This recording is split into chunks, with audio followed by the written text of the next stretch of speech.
Kakinada rural మండలం రాయుడుపాలెం గ్రామంలో వేంచేసి ఉన్న శ్రీ బాలకనకదుర్గ అమ్మవారి ఆలయంలో అమ్మవారి నవరాత్రి మహోత్సవాలు ఘనంగా నిర్వహిస్తున్నారు. అందులో భాగంగా అమ్మవారికి నిత్య పూజ కార్యక్రమాలు, దుర్గా హోమం ప్రతిరోజు ఉదయం శాస్త్రోక్తంగా ఆలయ అర్చకులచే జరిపిస్తున్నారు. అమ్మవారి నవరాత్రి మహోత్సవాలను పురస్కరించుకుని ఆలయ కమిటీ ఆధ్వర్యంలో సహస్ర దీపాలంకరణ సేవ, కన్నుల పండుగ నిర్వహించారు. ఆలయ ధర్మకర్త లింగన్ రవి దంపతులు పూజ కార్యక్రమాలు నిర్వహించి జ్యోతి ప్రజ్వలన చేసి కార్యక్రమాన్ని ప్రారంభించారు. శివలింగాకారం, ఓం, స్వస్తిక్ దీపాలంకరణలు ప్రత్యేక ఆకర్షణగా నిలిచాయి. భక్తులు ప్రాంగణం చుట్టూ 3 సార్లు ప్రదక్షిణలు చేసి భక్తితో నమస్కరించారు.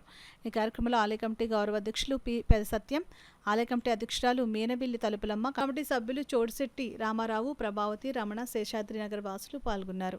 శ్రీ బాలకనకదుర్గ అమ్మవారు గత 20 సంవత్సరాల పట్టించి ఎంతో వైభవంగా జరుగుతుంది.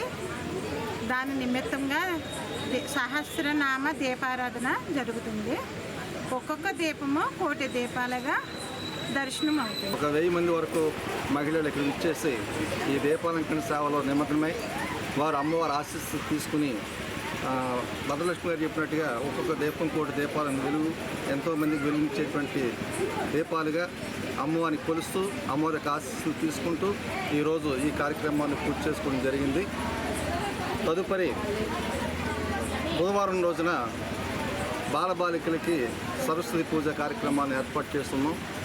అందరూ గుర్తించుకుని తప్పనిసరిగా మీ పిల్లల చేత ఆ కార్యక్రమంలో కూడా పాల్పంచుకునేలాగా మీరు చేసి ఆ రోజు తప్పనిసరిగా హాజరు కావాల్సిందిగా కమిటీ తరఫున కోరుకుంటూ సెలవు తీసుకుంటున్నాం.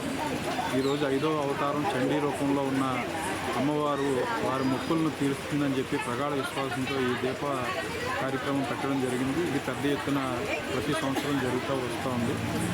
మరి పోయిన ఏడాదికి ఈ ఏడాదికి పోల్చి చూస్తే భక్తి భావన ఎక్కువ భక్తుల్లో చూసాం. అలాగే చిన్నప్పటి నుంచి కూడా భక్తిని పెంపొందించే దిశలో ఈ ఆధ్యాత్మిక కార్యక్రమాలు ఏర్పాటు చేయడం జరుగుతుంది. అంతేకాకుండా రేపు కోలాట కార్యక్రమం ఒకటి ఏర్పాటు చేస్తాం. అది కూడా చిన్నారులను ప్రోత్సహించాలని చెప్పి ఈ కార్యక్రమాన్ని ఏర్పాటు చేస్తాం. సుమారుగా 35 మంది పిల్లల చేత కోలాట కార్యక్రమం రేపు ఏర్పాటు చేస్తాం.